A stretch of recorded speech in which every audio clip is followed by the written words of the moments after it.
a part of the solo for the song Frozen Dream. And it's a legato type of deal. We're utilizing the first, second, and third string. It looks like this.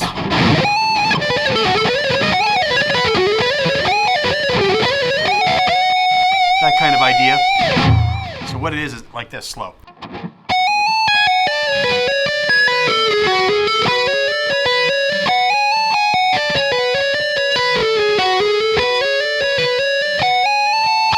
And I'm just basically just playing that round and round.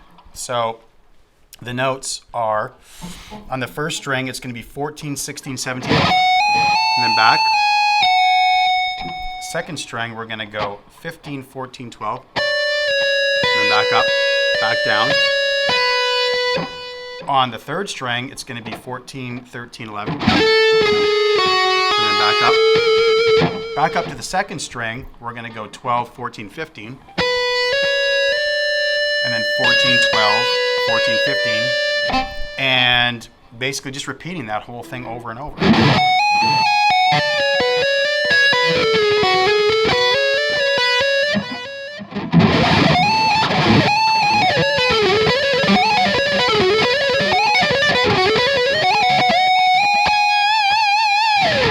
So that's roughly what it is, and how I'm playing that. You can see I'm not picking a lot here, hence the legato thing. So we're picking the first note. And then when we ascend, and we're going back to the second string, I'll just pick the first note, which is the 12.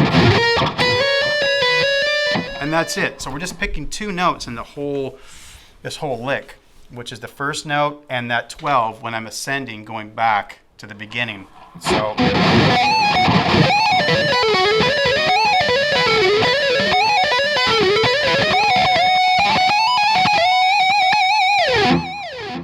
And that's it. So basically, it's all reliant on the left hand. If you're not used to this kind of thing, it takes a little bit to, to make sure you get all those notes audible.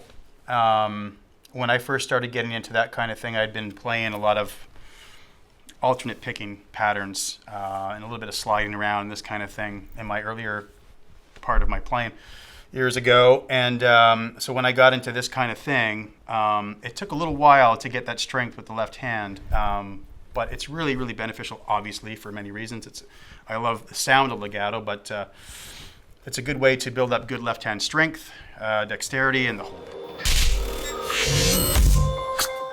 As far as warming up, like before gigs and stuff like that, or recording, it's pretty much, I mean, I might practice some, the chromatic kind of,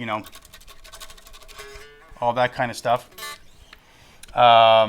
These kind of things are really helpful just to kind of get things moving, the left hand, the right hand, and just the whole thing. But that's pretty much what I do before live performance. It's all about, just stretching out, both just, your body as well as, of course, playing. But I don't have any specific things I'll do, specific scales or whatever, like a strict kind of. I just kind of just jam, which is again the same as what I do when I practice just on my own. And the same thing for studio, pretty much for the same. I'll put on an album, play along, just kind of get warmed up with my rhythms and my solos and stuff like that. And that's pretty much about it. Yeah. Instrumental music, as comparison to doing the vocal stuff, is, there is some parallels there, but I think for the most part, it really kind of depends on the riff. That will dictate what's going to happen with the tune. If I come up with something that's more complex, then, it's going to be obviously more in the prog vein versus, doing something more simplistic and more melodic. If I'm having... if I'm inspired by something, I want to do something more laid back and making sure that the chords or whatever I'm using will make it easier for me to structure a melody over it. Then those are the two variables. But as far as the vocal thing, it's pretty well.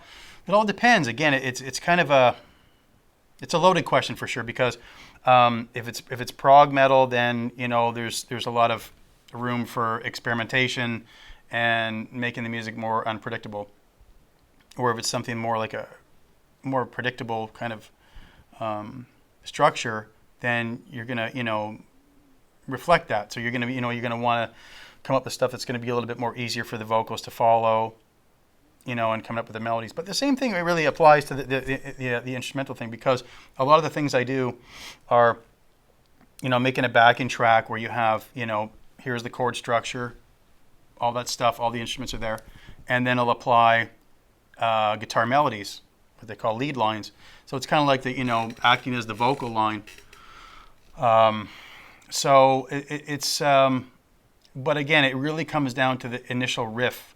If I come up with something that's more complex, then I'll take that and bring it into that kind of, that world, and not worry so much about the melodies, because there might not be any. It might be just more about the actual riffs and having other things going on with the keyboards or whatever it is. So it's a lot of possibilities, but definitely the mind frame is, again, there's similarities, but you have the, you're obviously more,